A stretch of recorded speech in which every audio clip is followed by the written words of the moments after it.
Wel, dyma ni. Da ni'n cychwyn y 4yd diwrnod rwan. Da ni yn y Trallwng. Da ni'n mynd i gael 12 milltir bendigedig wan ar ochr y gamlas. A da ni'n mynd ymlaen wedyn ar y ffyrdd. Da ni'n mynd 28 milltir heddiw, so mae'n ddiwrnod hir. A edrych ymlaen i gyngerdd yn Llanidloes heno. Felly, cerwch ar y wefan a nwch chi gyda'r arian yn y coffras, gwelwch yn dda. Mae'n mynd i fyny, ond mae'n mynd i fyny mwy. Diolch yn fawr chi.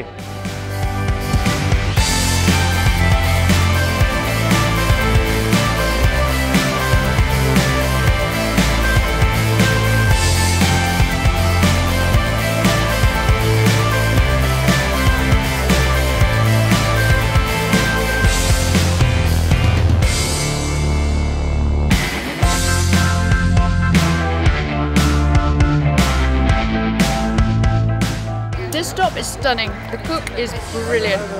Half rations next week though. Brownies saying that. Oh man. Ooh, chocolate brownies.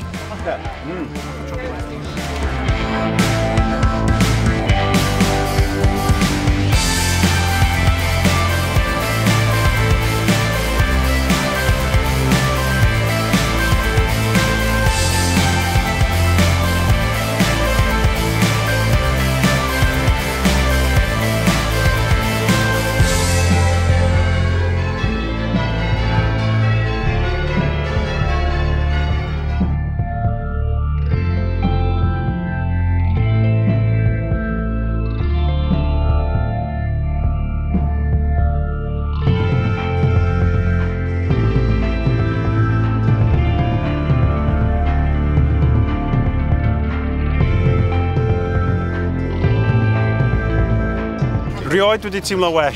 Fantastic.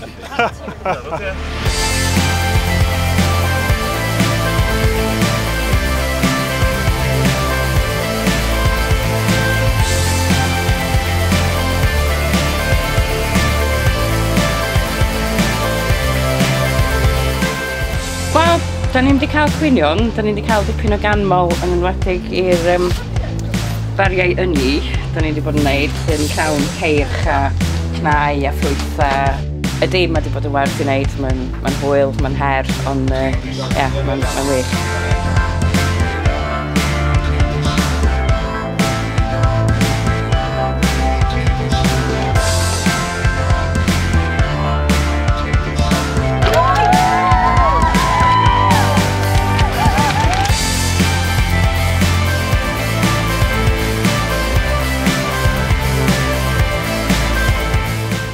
Yeah, well, I got an accident last August in Boyd Efostiniog. Then I got flown to Stoke and Benny was my doctor. Wales is clearly a big rural place. We know that you need to go to a big specialist centre if you have a big injury, and clearly that's a long way away, so the only way to do that is by air and a helicopter.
And the group walked their socks off up to London, and they really did. It makes such a difference.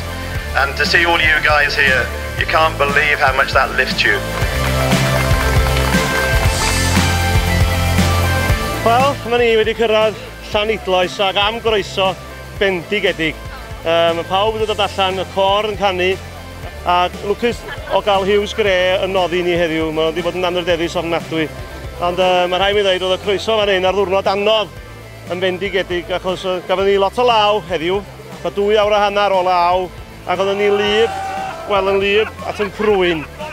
Dwi'n falch ofnadwy o bawb sydd wedi cyrraedd heddiw, yn enwedig heddiw. So, oedd o'n galad, so please, cerwch i'ch pocedi a cyfrannwch i ni gael y cyfanswm i fyny i'r Ambiwlans Awyr.